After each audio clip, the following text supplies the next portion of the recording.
Hello, നമ്മൾ പുതിയ unit start ചെയ്യാൻ പോവാണ്. യൂണിറ്റിൻ്റെ പേര് ഫെഡറലിസം. ഫെഡറലിസം എന്നാണ് യൂണിറ്റിൻ്റെ പേര്. എന്താണ് ഫെഡറലിസം എന്നൊക്കെ നമുക്ക് പറയാം. ഈ ഫെഡറലിസം എന്നുള്ള വാക്കിൻ്റെ മലയാളമാണ് സംഘരാജ്യ തത്വം എന്ന് പറയും. സംഘരാജ്യ തത്വം അത് അറിഞ്ഞിരിക്കേണ്ട ആവശ്യമൊന്നുമില്ല, എന്നാലും പറഞ്ഞതാണ്. ഫെഡറലിസം എന്ന് പറയുന്നത് ആ ഒരു കൺസെപ്റ്റ് നമ്മൾ വേറൊരു രാജ്യത്തിൻ്റെ കോൺസ്റ്റിറ്റ്യൂഷനിൽ നിന്നും നമ്മൾ കടമെടുത്തിട്ടുള്ളതാണ്. The idea of federalism is borrowed from another country's constitution. ഏത് കൺട്രീൻ്റെയാ അറിയോ? കനേഡിയൻ. ഓക്കെ, കാനഡയിൽ നിന്നാണ് നമ്മൾ ഈ quasi federal form of government, a federal system with a strong central government എന്നുള്ള ഒരു രീതി നമ്മൾ എടുത്തിരിക്കുന്നത്. ഫെഡറലിസം എന്ന് പറയുന്നത് നമ്മൾ എടുത്തിട്ടുള്ള എവിടെ നിന്നാണ്? കാനഡയുടെ കോൺസ്റ്റിറ്റ്യൂഷൻ എന്നാണ്. എന്താണ് ഈ ഫെഡറൽ സിസ്റ്റം? ഒരു ഇൻട്രോ പറയുകയാണെങ്കിൽ, നമ്മളുടെ രാജ്യത്ത് ഇപ്പോൾ 2 ഗവൺമെൻറ് ഉണ്ട് അല്ലേ? സ്റ്റേറ്റ് ഗവൺമെൻറ് ഉണ്ട്, സെൻട്രൽ ഗവൺമെൻറ് ഉണ്ട്. കേന്ദ്ര ഭരണമുണ്ട്, അതുപോലെ സംസ്ഥാന ഭരണമുണ്ട്. ഇവിടുത്തെ സംസ്ഥാന ഭരണത്തിൽ ഒരു പാർട്ടി ഭരിക്കുന്നു അല്ലേ? ഇപ്പൊ കേരളത്തെ ഒരു പാർട്ടി ഭരിക്കുന്നു, തമിഴ്നാടിനെ വേറൊരു പാർട്ടി ഭരിക്കുന്നു. ഇതുപോലെ എല്ലാ സംസ്ഥാനങ്ങളെയും കൂടി ഭരിക്കുന്നതാണ് ആര്? സെൻട്രൽ ഗവൺമെന്റ് എന്ന് പറയുന്നത്. എല്ലാ സംസ്ഥാനങ്ങൾക്കും ഈക്വൽ ഇമ്പോർട്ടൻസ് കൊടുത്തിട്ട് ഭരിക്കുകയാണ് സെൻട്രൽ ഗവൺമെന്റ് ചെയ്യുന്നത്. ഇതാണ് ഈ ഫെഡറൽ സിസ്റ്റം കൊണ്ട്, ഇല്ലെങ്കിൽ ഫെഡറലിസം കൊണ്ട് ഉദ്ദേശിക്കുന്നത്. 2 ഗവൺമെന്റ് ഒരു രാജ്യത്തുണ്ടാവും. ഏതൊക്കെ? സ്റ്റേറ്റ് ഗവൺമെന്റും സെൻട്രൽ ഗവൺമെന്റും. ഇതുകൊണ്ട് കുറേ ബെനിഫിറ്റ്സ് ഉണ്ട് അല്ലേ? ഒരുപാട് ബെനിഫിറ്റ്സ് ഉണ്ട്. കാരണം എന്താണ്? നമുക്ക് ഇത്രയും വലിയൊരു രാജ്യത്ത് 2 സിസ്റ്റം ഉള്ളതുകൊണ്ട് തന്നെ ഈ ഭരണപരമായിട്ടുള്ള കാര്യങ്ങളൊക്കെ നല്ല രീതിയിൽ മുന്നോട്ട് പോകും അല്ലേ? അപ്പൊ നമുക്ക് അതിനെക്കുറിച്ച് കൂടുതലായിട്ട് നോക്കേണ്ടതുണ്ട്. അപ്പോൾ ഈ ചാപ്റ്ററിൽ നമ്മൾ എന്തൊക്കെയാണ് പറയാൻ പോകുന്നത് വെച്ച് കഴിഞ്ഞാൽ, വാട്ട് ഈസ് ഫെഡറലിസം? ഫെഡറലിസം എന്നാൽ എന്ത്? അതിപ്പോൾ തന്നെ നിങ്ങൾക്ക് മനസ്സിലായിട്ടുണ്ടാവും. Country having 2 type of governments അല്ലേ? 2 ടൈപ്പ് ഗവൺമെന്റുകൾ ഒരു രാജ്യത്തുണ്ടാവും. അതിനാണ് എന്ത് പറയുന്നത്? ഈ ഫെഡറലിസം എന്ന് പറയുന്നത്. Federalism is A system of government in which several States form A unity but remain independent in internal affairs. അപ്പൊ ഇതിന് നമുക്ക് വേറെ ഡെഫിനിഷൻ കൂടി കൊടുക്കാം. എന്താണ്? ഇപ്പോൾ ഓരോ സംസ്ഥാനത്തിനും എന്താണ്, ഈ സെൻട്രൽ ഗവൺമെന്റ് മുമ്പിൽ എല്ലാവരും എന്താണ്, ഒരുപോലെയാണ് അല്ലേ? എല്ലാം അവർ പറയുന്നതൊക്കെ നമ്മൾ കേൾക്കണം. പക്ഷെ സംസ്ഥാനത്തിന്റെ കാര്യത്തിൽ കേരളത്തിൻ്റെതായ അഭിപ്രായങ്ങളുണ്ട് അല്ലേ? ഓരോ സ്റ്റേറ്റിനും അവരുടേതായ അഭിപ്രായങ്ങളുണ്ട്. അപ്പോൾ വാട്ട് ഈസ് ഫെഡറലിസം എന്ന് നമുക്ക് പറയാനുണ്ട്. അതുപോലെ the federal provisions in Indian constitution, നമ്മുടെ കോൺസ്റ്റിറ്റ്യൂഷനിൽ എങ്ങനെയാണ് ഈ ഫെഡറലിസത്തെ കുറിച്ച് പറഞ്ഞിരിക്കുന്നതെന്ന് നമുക്ക് പറയാനുണ്ട്. അതുപോലെ the issues involve in A relation between central and the state. ഇപ്പോൾ സ്റ്റേറ്റും അതുപോലെ സെൻട്രലും തമ്മിൽ ഒരുപാട് പ്രശ്നങ്ങളുണ്ടാവും. ഇപ്പോൾ കേന്ദ്രവും സംസ്ഥാനവും തമ്മിൽ ഒരുപാട് പ്രശ്നങ്ങളുണ്ടാവും. അപ്പൊ അതിനെക്കുറിച്ച് പറയുന്ന കാര്യങ്ങൾ ഇവിടെ പറയാനുണ്ട്. അവ തമ്മിലുള്ള ബന്ധം പറയാനുണ്ട്. അതുപോലെ special provisions for some states having distinct composition and historical features. ചില സംസ്ഥാനങ്ങൾക്ക് അവരുടേതായ പ്രത്യേകതകൾ ഉണ്ടാവും അല്ലെ? ചരിത്രപരമായിട്ടും വിദ്യാഭ്യാസപരമായിട്ടും പല രീതിയിലും അവർ സ്പെഷ്യലാണ്. അപ്പൊ അവർക്കുള്ള പ്രത്യേക എന്താണ് കാര്യങ്ങൾ എന്തൊക്കെയാണ്, ഇങ്ങനെയുള്ളതൊക്കെയാണ് ഈ ചാപ്റ്ററിൽ നമ്മൾ പറയാൻ പോകുന്നത്. ഓക്കെ, ആദ്യം നമുക്ക് വാട്ട് ഈസ് ഫെഡറലിസം എന്ന് പറയാം. Federalism is A system. ആദ്യം തന്നെ പറയുന്നത് ഇതൊരു സിസ്റ്റം ആണ് ഓഫ് ഗവൺമെന്റുകളുടെ ഒരു സിസ്റ്റം ആണ്, ഒരു ഗ്രൂപ്പാണിത്. എന്താണ്? ഒരു ശൃംഖലയാണ്. In which several States form A unity but remain independent in internal affairs. എന്ത് ചെയ്യുന്നു? പല സംസ്ഥാനങ്ങൾ കൂടിയിട്ട് ഒരു ഒത്തൊരുമ ഉണ്ടാവുന്നു അല്ലെ? ഒരു യൂണിറ്റി ഉണ്ടാവുന്നു. അതിൽ നിന്ന് മാത്രമല്ല, എന്താണ്, അവർ ഇൻഡിപെൻഡന്റ് ആണ്. ഇപ്പൊ കേരളം എന്ന് പറയുന്നത് ഇൻഡിപെൻഡന്റ് അല്ലേ? കേരളത്തിൻ്റെതായ തീരുമാനങ്ങളുണ്ട് അല്ലെ? ചില സമയത്ത് സെൻട്രലിന് ഓപ്പോസിറ്റ് ആയിട്ടൊക്കെ പറയും. ഇപ്പോൾ കേന്ദ്രം എടുക്കുന്ന ഒരു തീരുമാനത്തെ എല്ലാ സമയവും കേരളം സപ്പോർട്ട് ചെയ്യാറില്ല. അതിനെതിരായിട്ട് പല കാര്യങ്ങളും ചെയ്യും. അപ്പോൾ എന്താണ്, അവരവരുടെ കാര്യങ്ങൾ, ഓരോ സംസ്ഥാനവും അവരവരുടെ കാര്യങ്ങളിൽ സ്വാതന്ത്ര്യപരമുള്ളതാണ്. അതായത് ഇപ്പോൾ ഒരു കേന്ദ്ര ഭരണ പ്രദേശം എന്ന് പറഞ്ഞു കഴിഞ്ഞാൽ കേന്ദ്രം എന്ത് പറയുന്നോ അത് മാത്രമേ അവർക്ക് കേൾക്കാൻ ബാധ്യതയുള്ളൂ ഇല്ലേ? അതേസമയം കേരളത്തിലുള്ളവർക്ക് കേരള ഗവൺമെന്റ് പറയുന്നത് കേട്ടാൽ മതി ഇല്ലേ? അപ്പൊ അവിടെ നമ്മുടെ ഗവൺമെന്റ് ഒരു ഇൻഡിപെൻഡന്റ് ആയിട്ടുള്ള ഒരു ഭാവമുണ്ട്, അല്ലെങ്കിൽ ഒരു ക്യാരക്ടർ കിട്ടുകയാണ്. Okay, Our motherland India became independent in 1947. Even after 60 years of independence, remains united through other countries have broken into several independent nations. No doubt it is an achievement of our part. We can be proud of our performance. Take example of USSR as a superpower till 1980. Because of excessive centralization of power, USSR broke into different independent nations. അതായത് ഇവിടെ പറയുന്നത് ഇപ്പോൾ സ്വാതന്ത്ര്യം നമുക്ക് 1947 കിട്ടി അല്ലേ. നമ്മുടെ രാജ്യം 1947 സ്വാതന്ത്ര്യം പ്രാപിച്ചു. പക്ഷെ ആ സമയത്ത് തന്നെ ഇൻഡിപെൻഡന്റ് ആയിട്ടുള്ള ഒരുപാട് രാജ്യങ്ങളുണ്ട് അല്ലെ. ആ സമയത്ത് തന്നെ ഇൻഡിപെൻഡന്റ് സ്വാതന്ത്ര്യം കിട്ടിയ ഒരുപാട് രാജ്യങ്ങളുണ്ട്. ഇപ്പോൾ പാകിസ്ഥാനായാലും ബംഗ്ലാദേശിനായാലും ശ്രീലങ്ക ആയാലും ഒക്കെ ഒരേ ടൈമിനാണ് സ്വാതന്ത്ര്യം കിട്ടിപ്പോകുന്നത്. അപ്പൊ ആ സമയത്ത് നമുക്ക് കാണാൻ പറ്റും USSR സോവിയറ്റ് യൂണിയൻ എന്ന് പറയുന്നത് അമേരിക്കയും സോവിയറ്റ് യൂണിയനും അല്ലെ അന്നത്തെ വളരെ വലിയൊരു ശക്തിയായിരുന്നു. അത് നിങ്ങൾ അടുത്ത വർഷം പഠിക്കും. അവർ രണ്ടുപേരും വളരെ വലിയ ശക്തികളായിരുന്നു. മനസ്സിലായല്ലോ. അതിൽ USSR എന്ന് പറയുന്നത് കമ്മ്യൂണിസ്റ്റ് ഭരണം അല്ലെങ്കിൽ സോഷ്യലിസത്തെ അടിസ്ഥാനപ്പെടുത്തിയുള്ള ഒരു ഭരണമായിരുന്നു സോവിയറ്റ് യൂണിയനിൽ ഉണ്ടായിരുന്നത്. സോവിയറ്റ് യൂണിയൻ എന്ത് സംഭവിച്ചെന്ന് വെച്ച് കഴിഞ്ഞാൽ അവരെന്ത് ചെയ്തെന്ന് വെച്ച് കഴിഞ്ഞാൽ അവിടെ ഒറ്റ ഗവൺമെന്റേ ഉള്ളൂ. മനസ്സിലായല്ലോ. പാർട്ടിയാണ് അവിടെ എല്ലാ കാര്യങ്ങളും തീരുമാനിക്കുന്നത്. ആ പാർട്ടിയുടെ ലീഡേഴ്സ് തീരുമാനിക്കും. അപ്പൊ എന്തുണ്ടായി, ഇവർക്ക് ഏറ്റവും കൂടുതൽ താല്പര്യമുള്ള ഭാഗങ്ങളിൽ മാത്രം വികസനം നടന്നു. അതുപോലെ ജനങ്ങൾക്ക് ഉപകാരപ്രദമായിട്ട് മാറുന്നു. അപ്പോൾ ബാക്കി സ്ഥലങ്ങൾ എന്ത് ചെയ്തു, വീണ്ടും പുവറായി തന്നെ പോയി. പട്ടിണി ഉണ്ടായി. അതുപോലെ അവിടെ കാര്യമായിട്ട് ഗവൺമെന്റുകളൊന്നും പ്രവർത്തിക്കാത്തതുകൊണ്ട് അവര് സെപ്പറേറ്റ് എന്തായി, പുതിയ രാജ്യങ്ങളായിട്ട് മാറി. മനസ്സിലായല്ലോ. അപ്പോ ഒരു ഗവൺമെന്റ് ഉണ്ടാകുന്നതെന്ന് വെച്ച് കഴിഞ്ഞാൽ കുറച്ച് ഡിഫിക്കൾട്ടാണ്. ഒരു രാജ്യത്തെ മൊത്തം ഒറ്റ ഗവൺമെന്റ് ഭരിക്കുന്നത് എന്നുള്ളത് കുറച്ച് കഷ്ടമുള്ളതാണ്. അതുകൊണ്ട് തന്നെ നമ്മുടെ രാജ്യത്ത് ഈ ഫെഡറൽ സിസ്റ്റം ഉള്ളത് കൊണ്ട് എന്താവുന്നു, ഇങ്ങനെ ഭാഗങ്ങളായി പോവാണ്ട് ഓരോ സംസ്ഥാനത്തിന്റെയും പ്രത്യേകതകളും അടിസ്ഥാനപ്പെടുത്തി അത് മനസ്സിലാക്കി പോവാൻ വേണ്ടി പറ്റുന്നു. മനസ്സിലായല്ലോ. ഇപ്പോൾ കേരള എന്ന് പറയുന്നത് മലയാളികളാണ് അല്ലെ.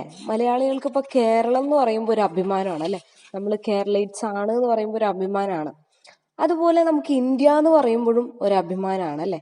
നമ്മുടെ രാഷ്ട്രം, നമ്മുടെ സെൻട്രൽ ഗവൺമെന്റ് എന്ന് പറയുമ്പോഴും നമുക്കൊരു ഒരു ബന്ധമുണ്ട്. കാരണം എന്താണ്, അത് രണ്ട് ടൈപ്പ് ഗവൺമെന്റ് ആണല്ലോ. ഇപ്പൊ കേരളത്തിൽ നമുക്ക് മലയാളി എന്നുള്ള ഒരു വികാരം, ഇപ്പോൾ ഇന്ത്യ എന്ന് എടുക്കുമ്പോൾ നമ്മളൊരു ഇന്ത്യക്കാരനാന്നുള്ള ഒരു അഭിമാനം. അങ്ങനെ രണ്ട് രീതിയിലുള്ള വിധേയത്വം നമുക്ക് ആ ഒരു കൺസെപ്റ്റിനോട് ഉണ്ടാവും. അപ്പൊ ഫെഡറലിസം എന്ന് പറയുന്നത് 2 governments are in A single country. Okay. മാത്രമല്ല ഇതിന്റെ പ്രത്യേകതകൾ കുറച്ച് പറയാനുണ്ട്. ഇപ്പൊ India is a large country with diversity in all aspects. We have over 20 major languages and hundreds of minor ones. India is a land of different religions. Millions of indigenous people live in different corners of the country, practicing their own religion, speaking their own dialects, nurturing their own cultures, and leading their independent lives in this large land mass. But they have a common history. When there is freedom at stake, they fight for freedom as one people, choose the national leaders. This is what called unity in diversity. നാനാതത്വത്തിൽ ഏകത്വം എന്നുള്ള നിങ്ങൾ വാക്ക് കേട്ടിട്ടുണ്ടാവും അല്ലെ. നാനാതത്വത്തിൽ ഏകത്വം എന്താണ്, നമ്മൾ ഇന്ത്യയിലുള്ളത് പല ടൈപ്പുള്ള ആൾക്കാരുണ്ട് അല്ലെ.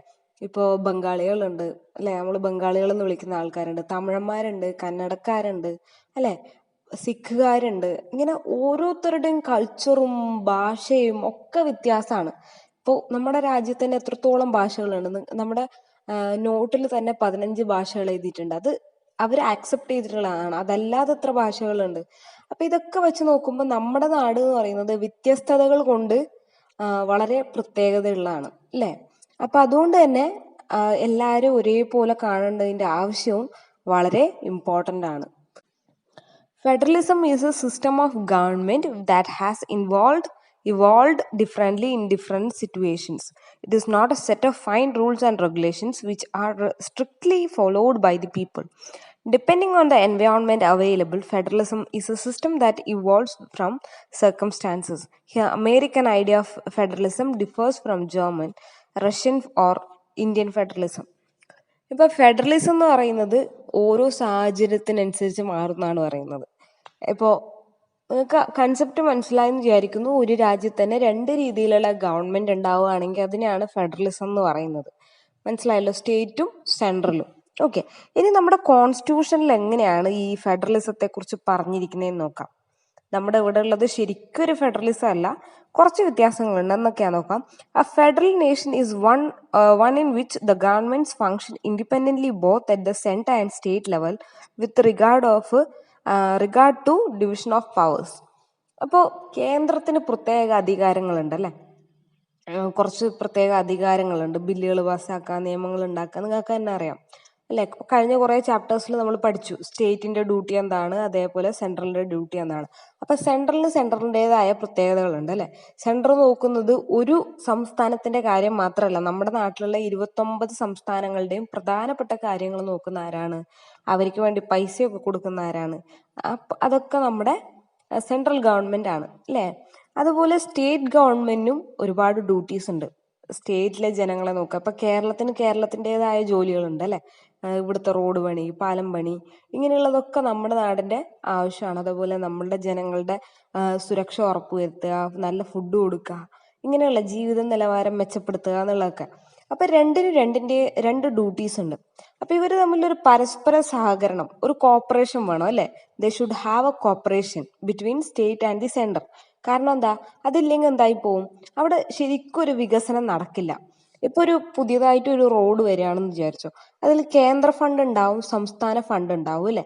അപ്പൊ അത് ഒരു തർക്കത്തിൽ പോവുകയാണെങ്കിൽ എന്ത് സംഭവിക്കും, ആ പരിപാടി നടക്കാതെ തന്നെ ആവും. അതുകൊണ്ട് തന്നെ നമ്മൾ ആ ഡിവിഷൻ ഓഫ് പവേഴ്സ്, ഓരോന്നിനും കൊടുത്തിരിക്കുന്ന അധികാരത്തിന്റെ പരിധിയിൽ മാത്രം നിന്നുകൊണ്ട് കാര്യങ്ങൾ ചെയ്യാൻ വേണ്ടി ശ്രമിക്കാന്നാണ് പറയുന്നത്. India is A federation. India ഒരു ഫെഡറേഷൻ ആണെന്നാണ് പറയുന്നത്. All the essential characteristics necessary for a federation are present in the Constitution of India.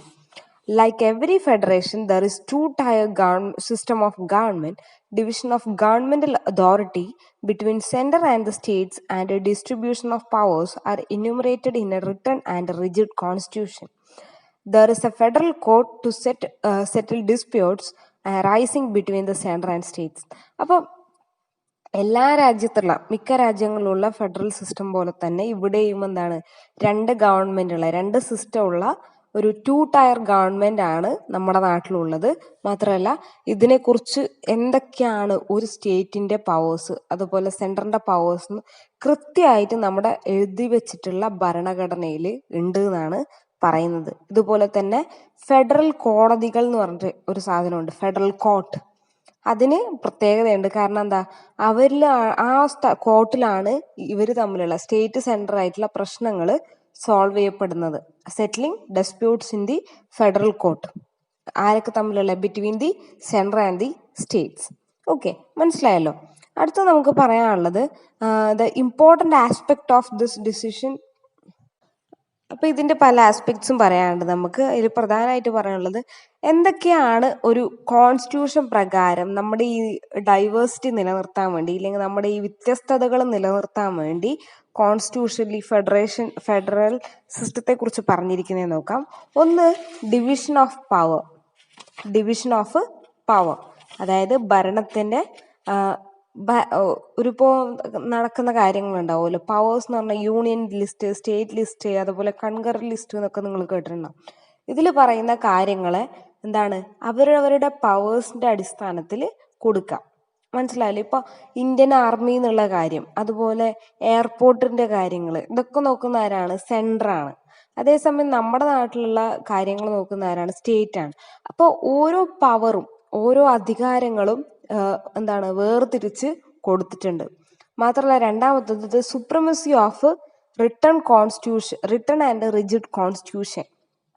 അതായത് നമ്മുടെ ഗവൺമെന്റുകൾ, നാഷണൽ ആയാലും റീജിയണൽ ഗവൺമെന്റ് ആയാലും എല്ലാം തന്നെ നമ്മുടെ സേക്രഡ് ലോ, അതായത് കോൺസ്റ്റിറ്റ്യൂഷൻ പ്രകാരമായിരിക്കണം നടത്തേണ്ടതെന്നാണ് പറയുന്നത്. അടുത്തത് ഇൻഡിപെൻഡന്റ് ഫെഡറൽ ജുഡീഷ്യറി. എന്താ അതിന്റെ അർത്ഥം? ജുഡീഷ്യറി എന്ന് പറഞ്ഞു കഴിഞ്ഞാൽ, ഫെഡറൽ ജുഡീഷ്യറി എന്ന് പറഞ്ഞാൽ എന്താണ്? The third federal feature of the Indian Constitution is to provision for Supreme Court to act the guardian of Constitution. It interprets the constitutional clauses and decides the constitutional disputes between center and states. അപ്പോൾ ഈ federal judiciary നമ്മൾ കുറച്ചു മുമ്പ് പറഞ്ഞേ ഉള്ളൂ. എന്താണ്? ഇവർ തമ്മിൽ എന്തെങ്കിലും തർക്കങ്ങൾ ഉണ്ടാവുകയാണെങ്കിൽ അത് സോൾവ് ചെയ്യാൻ വേണ്ടിയിട്ടാണ് ഈ ഫെഡറൽ കോടതി സിസ്റ്റം ഉള്ളത്. ഇതാണ് ഫെഡറലിസത്തിന്റെ 3 കീ ഫീച്ചേഴ്സ് എന്ന് പറയുന്നത്. ഓക്കെ, അതിൽ നമുക്ക് ഡിവിഷൻ ഓഫ് പവേഴ്സ് ഒന്നും കൂടി ഡീറ്റെയിൽ ആയിട്ട് പറയാം. ദ ഡിവിഷൻ ഓഫ് പവേഴ്സിൽ as federation presupposes the existence of 2 sets of government at national and provisional levels. അതായത് നമ്മുടെ ഈ ഫെഡറലിസം കൊണ്ട് ഉദ്ദേശിക്കുന്നത് 2 സെറ്റ് ഗവൺമെന്റ് ഉണ്ടായിരിക്കണം എന്നാണ്. ഏതൊക്കെ? സ്റ്റേറ്റും അതുപോലെ നാഷണൽ ലെവലും. ഓക്കെ, അടുത്തത് the constitution of India made a clear division of powers between the centre and the state. എന്താണ്? The constitution of India made a clear division of powers. നമ്മുടെ കോൺസ്റ്റിറ്റ്യൂഷൻ തന്നെ എന്ത് ചെയ്തിട്ടുണ്ട്? ഈ പവേഴ്സ് 2 ഗവൺമെന്റിനും കൊടുക്കേണ്ട പവേഴ്സിനെ കുറിച്ച് കറക്റ്റായിട്ട് എന്ത് ചെയ്തിട്ടുണ്ട്? ഡിവൈഡ് ചെയ്ത് കൊടുത്തിട്ടുണ്ട്. അതുപോലെ നമ്മുടെ 7ാമത്തെ ഷെഡ്യൂളിലാണ് 3 ഈ concurrent list, unit list, union list, state list എന്നൊക്കെ പറഞ്ഞിട്ട് ഈ പവേഴ്സിന്റെ ഡിസ്ട്രിബ്യൂഷനെ കുറിച്ച് പറയുന്നുണ്ട്. അധികാരങ്ങളുടെ കാര്യം പറയുന്നുണ്ട്. അത് പറഞ്ഞിരിക്കുന്നത് 7ാമത്തെ ഷെഡ്യൂളിലാണ്. നമ്മുടെ കോൺസ്റ്റിറ്റ്യൂഷന്റെ 7ാമത്തെ ഷെഡ്യൂളിലാണ് ഈ കാര്യങ്ങൾ പറഞ്ഞിട്ടുള്ളത്. അതുപോലെ 97 subjects are enumerated in union list are exclusively controlled by the union. ഇതിലൊരു 97 കാര്യങ്ങൾ യൂണിയൻ ലിസ്റ്റിൽ മാത്രമായിട്ട് പറഞ്ഞിട്ടുണ്ട്. അതുപോലെ state legislative possesses the exclusive right to legislate in 66 subjects. 97 കാര്യങ്ങൾ യൂണിയനും 66 കാര്യങ്ങൾ സ്റ്റേറ്റിനും അതുപോലെ 47 കാര്യങ്ങൾ കൺകറന്റ് ലിസ്റ്റിൽ ഏറ്റവും ഇമ്പോർട്ടൻസ് കൊടുക്കേണ്ടതിനാണ് കൺകറന്റ് എന്ന് പറയാം. അപ്പൊ ഇത്രയും കാര്യങ്ങൾ കൺകറന്റിൽ പ്രത്യേകത എന്ന് വെച്ച് കഴിഞ്ഞാൽ അത് സ്റ്റേറ്റും യൂണിയൻ ഗവൺമെന്റും സെൻട്രൽ ഗവൺമെന്റും സ്റ്റേറ്റ് ഗവൺമെന്റും ഒരേ ഇമ്പോർട്ടൻസ് കൊടുത്ത് ആ കാര്യങ്ങൾ ചെയ്തു കൊടുക്കണം ജനങ്ങൾക്ക്. അതാണ് ഇതുകൊണ്ട് ഉദ്ദേശിക്കുന്നത്. അതിലൊന്നാണ് ഫുഡ്, അഗ്രികൾച്ചർ ഒക്കെ തുടങ്ങിയിട്ടുള്ള കാര്യം. ഫുഡ് എന്ന് പറയുന്നത് അതിന് സ്റ്റേറ്റ് സെൻറ്റർ എന്നില്ല. എല്ലാവർക്കും നല്ല ഭക്ഷണം എത്തിക്കുക എന്നുള്ളത് ആരുടെ ഡ്യൂട്ടിയാണ്? ഈ 2 ഗവൺമെന്റിന്റെ ഡ്യൂട്ടിയാണ്. അപ്പൊ അത് ഏതിൽ പെടുന്നു? Concurrent list. Okay, in case of dispute of law on a concurrent subject, the central law shall be prevail. The residency powers, that is, the subject is not included in any of the 3 lists given to the center. അതുപോലെ ചില സബ്ജക്റ്റുകൾ 2ലും 3ലും ചേർത്തിട്ടുണ്ടാവില്ല. പുതിയതായിട്ട് വരുന്ന പ്രശ്നങ്ങളൊക്കെ ഈ union ലിസ്റ്റിലും concurrent ലിസ്റ്റിലും state ലിസ്റ്റിലൊന്നും ഉണ്ടാവണമെന്നില്ല. അതുകൊണ്ട് തന്നെ അങ്ങനെ വരുന്ന കാര്യങ്ങൾ ഏറ്റെടുക്കുന്നത് യൂണിയൻ ആയിരിക്കും, സെൻട്രൽ ഗവൺമെന്റ് ആയിരിക്കും. അടുത്തത് the supremacy of the written and rigid constitution. അതെന്താ പറയുന്നത് വെച്ച് കഴിഞ്ഞാൽ another federal feature of Indian constitution is the written and rigid. The both national and regional governments derive their power from the supreme and sacred law. There is no possibility of any confusion regarding distribution of powers. Moreover, the Indian Constitution is a rigid document. That is, it can be amended only through the special procedure. അപ്പോൾ പറയുന്നത് നമ്മളുടെ എല്ലാ കാര്യങ്ങളും, നമ്മുടെ രാജ്യത്ത് നടക്കുന്ന എല്ലാ കാര്യങ്ങളും നമ്മുടെ കോൺസ്റ്റിറ്റ്യൂഷൻ അടിസ്ഥാനപ്പെടുത്തിയിട്ടാണ്, ഭരണഘടനയെ അടിസ്ഥാനപ്പെടുത്തിയിട്ടാണ് ഓരോ കാര്യങ്ങളും ചെയ്തിരിക്കുന്നത്. അതുകൊണ്ട് തന്നെ നമ്മുടെ പുതിയതായിട്ടൊരു കാര്യം എന്ത് ചെയ്യണമെന്നുണ്ടെങ്കിൽ കോൺസ്റ്റിറ്റ്യൂഷൻ അമെൻമെന്റ് ചെയ്യേണ്ടി വരും, ഭേദഗതി വരുത്തേണ്ടി വരും. അതാണ് പറയുന്നത്. മാത്രമല്ല ഒരിക്കലും ഈ സ്റ്റേറ്റും സെൻട്രലും തമ്മിൽ വഴക്കുണ്ടാവാൻ പാടില്ല. എന്തിന്റെ അടിസ്ഥാനത്തിൽ? ഈ ഡിവിഷൻ ഓഫ് പവേഴ്സിന്റെ കാര്യത്തിൽ. കാരണം എന്താണ്? അതിനെക്കുറിച്ച് നല്ല ക്ലിയർ കട്ടായിട്ട് എന്തിൽ പറഞ്ഞിട്ടുണ്ട്? കോൺസ്റ്റിറ്റ്യൂഷനിൽ പറഞ്ഞിട്ടുണ്ട്. മാത്രമല്ല നമ്മുടെ രാജ്യം ഒരു കംപ്ലീറ്റ് ഒരു ഫെഡറൽ രാജ്യമാണോ എന്ന് ചോദിച്ചു കഴിഞ്ഞാൽ അല്ല. കാരണം നമ്മുടെ കോൺസ്റ്റിറ്റ്യൂഷനിൽ അങ്ങനെ എഴുതിയിട്ടില്ല, ഫെഡറൽ ആണ് എന്നുള്ള എഴുതിയിട്ടില്ല. പക്ഷെ അവിടെ വേറൊരു സെന്റൻസ് ആണ് കൊടുത്തിട്ടുള്ളത്. അടുത്തത് independent federal judiciary. The third federal feature of the Indian Constitution is the provision for Supreme Court to act as the guardian of Constitution. It interprets the constitutional clauses and decides the constitutional disputes between the center and state governments. These characteristics of the Constitution testify and it's essentially a federal constitution. അപ്പോൾ ഈ പറഞ്ഞ ഇത്രയും കാര്യങ്ങളുണ്ടെങ്കിൽ നമുക്കതൊരു federal constitution ആണെന്നാണെങ്കിൽ പറയാം എന്നാണ് പറയുന്നത്. It interprets the constitutional close and decides constitutional disputes between central and state governments. അതായത് കോൺസ്റ്റിറ്റ്യൂഷനിൽ പറഞ്ഞിരിക്കുന്ന പോലെയുള്ള എന്തെങ്കിലും തർക്കങ്ങളോ എന്തെങ്കിലും തർക്കങ്ങളൊക്കെ ഉണ്ടെങ്കിൽ അത് കോൺസ്റ്റിറ്റ്യൂഷന്റെ തന്നെ അണ്ടറിൽ അത് തിരുത്തുന്നാണ് പറയുന്നത്. But in federation the central government generally tends to be weak. പൊതുവെ ഒരു ഫെഡറൽ രാജ്യത്ത് സെൻട്രൽ ഗവൺമെന്റ് വീക്ക് ആവുകയാണ് ചെയ്യുന്നതെന്നാണ് പറയുന്നത്. The framers of Indian constitution did their best to strengthen the hands of national government. മനസ്സിലായില്ല? അപ്പൊ എല്ലാ രാജ്യത്തും ഫെഡറൽ സിസ്റ്റം ഉണ്ടെങ്കിലും അവിടെയൊക്കെ ഈ സ്റ്റേറ്റ് ഗവൺമെന്റുകളാണ് കുറച്ച് മുന്നിട്ട് നിൽക്കുന്നത്. സെൻട്രൽ ഗവൺമെന്റ് അത്ര ഇമ്പോർട്ടൻസ് ഉണ്ടാവാറില്ല. പക്ഷെ നമ്മുടെ കേസിൽ എന്താ സംഭവിച്ചിട്ടുള്ളതെന്ന് വെച്ച് കഴിഞ്ഞാൽ ഇന്ത്യൻ കോൺസ്റ്റിറ്റ്യൂഷൻ പ്രകാരം ഈ നമ്മുടെ രാജ്യം, നമ്മുടെ സെൻട്രൽ ഗവൺമെന്റ് എന്നുള്ള ഒരു കൺസെപ്റ്റ് വളരെ നല്ല രീതിയിൽ മുന്നോട്ട് പോയിക്കൊണ്ടിരിക്കുകയാണ്. അത് എന്തുകൊണ്ടാന്ന് വെച്ച് കഴിഞ്ഞാൽ കോൺസ്റ്റിറ്റ്യൂഷൻ ഉണ്ടാക്കിയ ആൾക്കാർ ആ വിഷയത്തിൽ നല്ല ഇമ്പോർട്ടൻസ് കൊടുത്തിട്ട് ചെയ്തുകൊണ്ടാണ്. The devised methods to intervention by the center and the affairs of the states which gives the constitution a quasi-federal character. അപ്പൊ ഇങ്ങനെ ഓരോന്നും തരംതിരിച്ചു കൊടുത്ത ആ ഒരു ഇതൊക്കെ ഉള്ളത് കൊണ്ട് കോൺസ്റ്റിറ്റ്യൂഷന് നമുക്കൊരു ക്വാസി ഫെഡറൽ ക്യാരക്ടർ ഉണ്ടെന്ന് വേണമെങ്കിൽ പറയാം. ഓക്കെ, അപ്പൊ ഇത്രയാണ് നമുക്ക് ഈ വീഡിയോയിൽ പറയുന്നത്. അടുത്തത് നമുക്ക് federalism with a strong central government, അതുപോലെ ഇതിന്റെ തന്നെ കണ്ടിന്യൂഷൻ ആയിട്ട് കുറച്ച് കാര്യങ്ങൾ കൂടി പറയാനുണ്ട്. ഓക്കെ, ഇത് ക്ലാസ് കേട്ട് കഴിഞ്ഞിട്ടായിട്ട് എല്ലാവരും നോട്ട്സ് എഴുതേണ്ടതാണ് ഈ എടുത്തത്രയും ഭാഗത്തിന്റെ. ഓക്കെ.